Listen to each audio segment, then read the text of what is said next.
और अब खबरें हिमाचल प्रदेश से। ज्वाली के विधायक अर्जुन सिंह ने आज विश्राम गृह ज्वाली में मुख्यमंत्री राहत कोष और पौड़ा फंड के तहत 65 जरूरतमंद लाभार्थियों को 17,33,400 रुपए राशि के चेक वितरित किए हैं। और इस अवसर पर विधायक अर्जुन सिंह ने कहा है कि पिछले 5 सालों से ज्वाली विधानसभा में 600 से अधिक जरूरतमंद परिवारों को आर्थिक सहायता उपलब्ध करवाई गई है। उन्होंने कहा है कि मुख्यमंत्री जयराम ठाकुर द्वारा आम जनता के हितार्थ कई कल्याणकारी योजनाएं चलाई गई है, जिसका जनता को भरपूर लाभ मिल रहा है। उन्होंने कहा है कि आज कोई परिवार और घर ऐसा नहीं है बचा होगा जिसे केंद्र की मोदी सरकार और प्रदेश सरकार की योजनाओं का लाभ नहीं मिला होगा। साथ ही उन्होंने कहा है कि प्रदेश सरकार ने जरूरतमंद लोगों के कल्याण को सर्वोच्च प्राथमिकता प्रदान की है। वहीं उन्होंने आगे बताया है कि मुख्यमंत्री जयराम ठाकुर के आशीर्वाद से ज्वाली में अथाह विकास हुआ है। पौंग डैम ओस्ती फंड है, उससे जो राहत राशि आपको दी जा रही है, आप में से बहुत सारे लोग मेरे पास आते हैं, मेरी बेटी की शादी है, मेरे घर से कोई बीमार है, मुझे मकान के लिए या मुझे किसी और चीज के लिए सरकार द्वारा राहत दिलवाई जाए। उसी कड़ी में ये 65 लोगों को आज चेक वितरण किए जाएंगे। इनकी कुल राशि 17,33,400 रुपया बनती है। और नालागढ़ पीजी कॉलेज के एनसीसी की छात्राओं ने लोगों को नशा और भ्रष्टाचार खिलाफ जागरूक करने को लेकर पीजी कॉलेज से होते हुए नालागढ़ बाजार तक रैली निकाली गई है। इस रैली के माध्यम से एनसीसी की छात्राओं ने लोगों से अपील की है कि नशा हमारे जीवन का सबसे बड़ा अभिशाप है, इसलिए सभी नशा करने से बचने चाहिए। जो नशा कर रहे हैं उनको भी समझाए।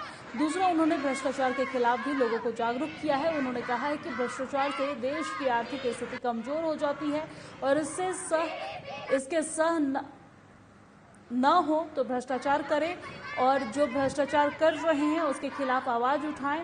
और एनसीसी की छात्राओं ने बातचीत में बताया है कि हम किसी को नशा करने से जबरदस्ती रोक नहीं सकते हैं, परंतु हम लोगों को नशा के खिलाफ जागरूक कर सकते हैं।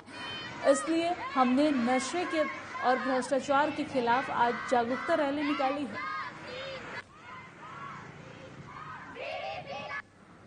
ये ड्रग अवेयरनेस पे भी निकाली है रैली, संकेत करने के लिए यहाँ के जो लोग हैं, ग्रामीण लोग हैं, उनको बताने के लिए कि जो नशे की लत है इससे कैसे बचा जाए, और सब में जागरूकता फैलाने के लिए आज हमने ये रैली निकाली है। ड्रग एडिक्शन, हम सब सारी जनता को अवेयर करना चाहते हैं कि नशा छोड़ दें, और हम उन्हें रोक तो नहीं सकते पर अवेयर जरूर कर सकते हैं अपनी रैली के जरिए।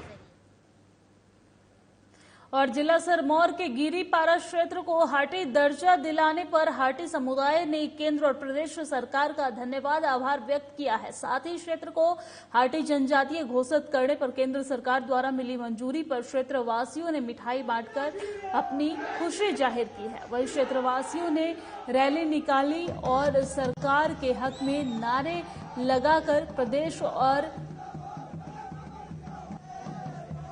राज्य सरकार का जो है वो आभार व्यक्त किए हैं।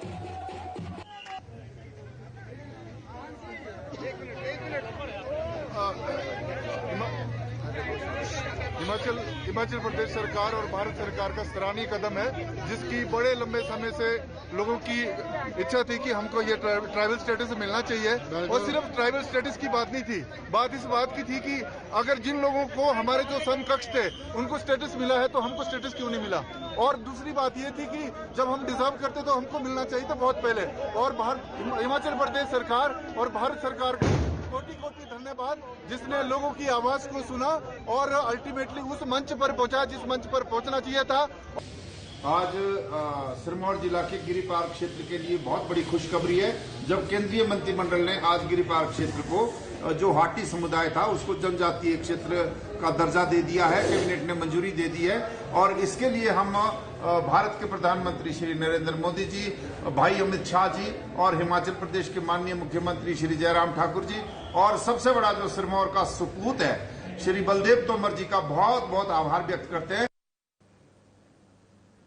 और राष्ट्रभाषा हिंदी को बढ़ावा देने के उद्देश्य से नेहरू युवा केंद्र सोलन द्वारा 14 से 28 सितंबर तक हिंदी पखवाड़े का आयोजन किया जा रहा है, जिसमें जिला में हिंदी को बढ़ावा देने के लिए सुलेख प्रतियोगिता सहित अनेकों कार्यक्रम आयोजित किए जा रहे हैं। इस कड़ी में आज सोलन के जिला परिषद हॉल में inner wheel club mid town के सहयोग से एक कवि सम्मेलन का आयोजन किया गया है, जिसमें वरिष्ठ कवियों ने हिंदी में अपनी कविताओं का पाठ किया है और युवा पीढ़ी को राज्य के महत्व के बारे में जानकारी दी है। पखवाड़ा नेहरू युवा केंद्र के सहयोग के साथ हमने मनाया है। हिंदी राष्ट्रभाषा होने के नाते उन्हें उस राष्ट्रभाषा के बारे में बताया है और साथ ही साथ उन्होंने क्यों जरूरी है राष्ट्रभाषा और इसका महत्व क्यों है, ये सब चीजों के बारे में उन्होंने बताया है। और उन्होंने इस बात पर भी ध्यान दिया कि स्कूलों में जो कि आजकल बच्चे अंग्रेजी की भाषा पर ज्यादा अपना समय व्यतीत करते हैं, हिंदी राष्ट्रभाषा होने के नाते ये बहुत जरूरी है, उसको भी इस चीज के ऊपर बहुत ज्यादा कार्यक्रम किए जाएं। आज सोलन में हमने कवि गोष्ठी का आयोजन किया गया है, जिसमें सोलन के वरिष्ठ कवियों ने पार्टिसिपेट कर रहे हैं। कार्यक्रम का उद्देश्य है कि जो हमारी हिंदी राष्ट्रभाषा है उसको कैसे हम सरलता से आम जन की भाषा बनाएं और लोगों में इसके। और इसी बीच वक्त तो चला एक छोटे से ब्रेक का, कहीं मत जाइएगा, फौरन लौटते हैं कुछ अहम खबरों के साथ।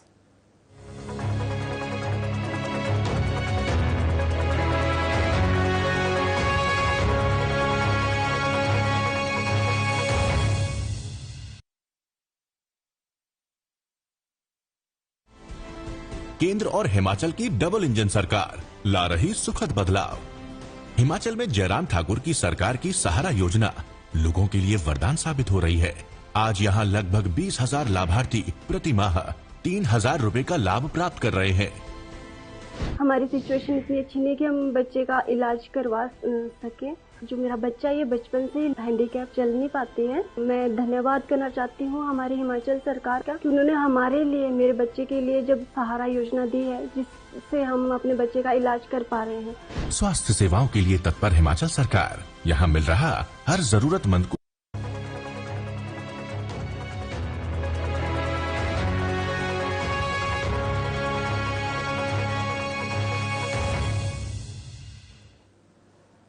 ब्रेक के बाद बहुत बहुत स्वागत है आपका। खबरों में आगे बढ़ते हैं। महामंत्री राष्ट्रीय किसान संगठन और सचिव प्रदेश कांग्रेस कमेटी के देशराज मोदगिल की अध्यक्षता में कूटलैहड़ बदलाव रैली का आयोजन हुआ है, जिसमें देशराज मोदगिल ने कहा है कि मूल रूप से सभी व्यवस्था कूटलैहड़ से चरमराई हुई है। पानी की समस्या का हल नहीं हो रहा है।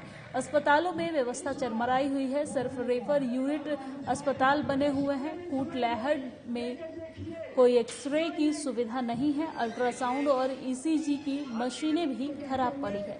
सारी व्यवस्था फेल हो गई है। मंत्री ने विधानसभा एरिया में कानून व्यवस्था चरमराई हुई है।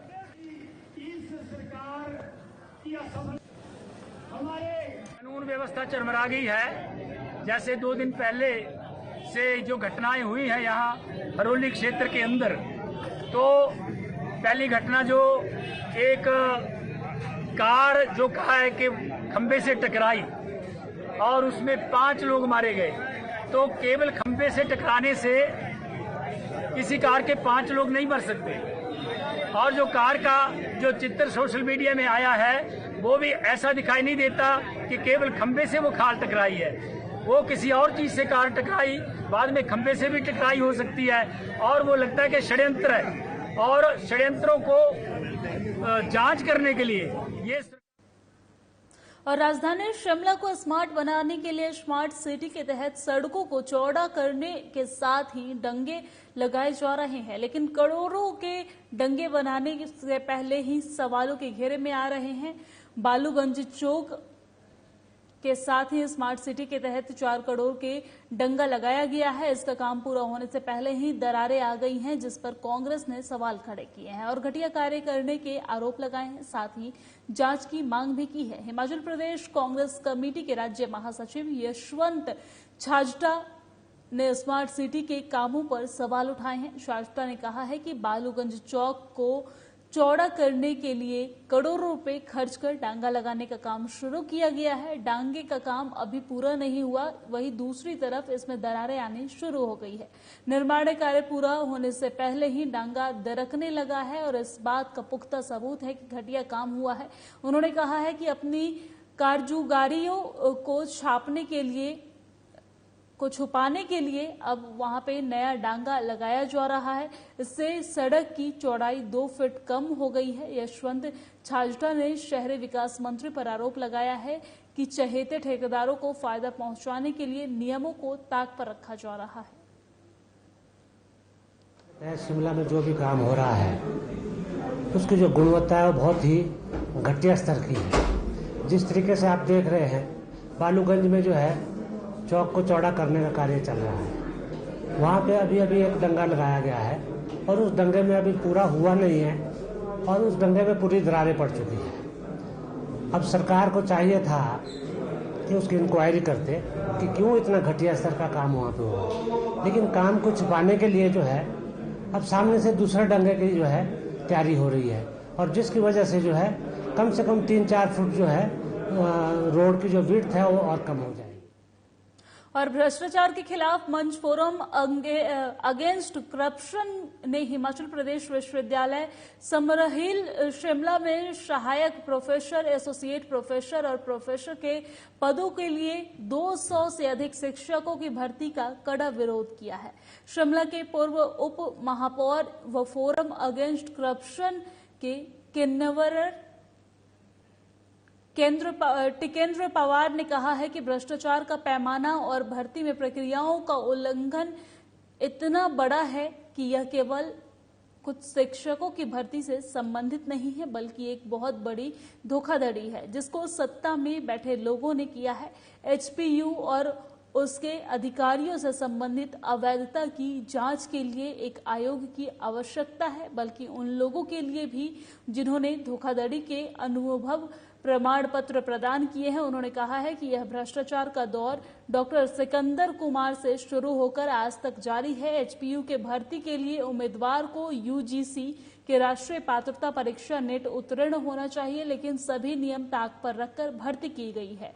उन्होंने कहा है कि ये विषय जो है वो जांच का विषय है।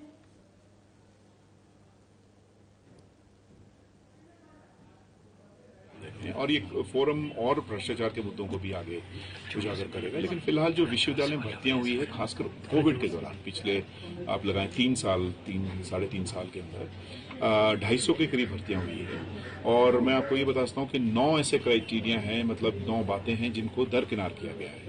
तो जिसमें एलिजिबिलिटी कंडीशन को दरकिनार किया गया है, क्योंकि आप अगर विश्वविद्यालय में असिस्टेंट प्रोफेसर, एसोसिएट प्रोफेसर और प्रोफेसर की भर्ती पर आ रहे हो तो आपके बेसिकली क्वालिफिकेशन या नेट होना चाहिए या पीएचडी होनी चाहिए। और मेरे साथ हिमाचल प्रदेश की खबरों में फिलहाल इतना ही। मुझे दीजिए इजाजत, नमस्कार।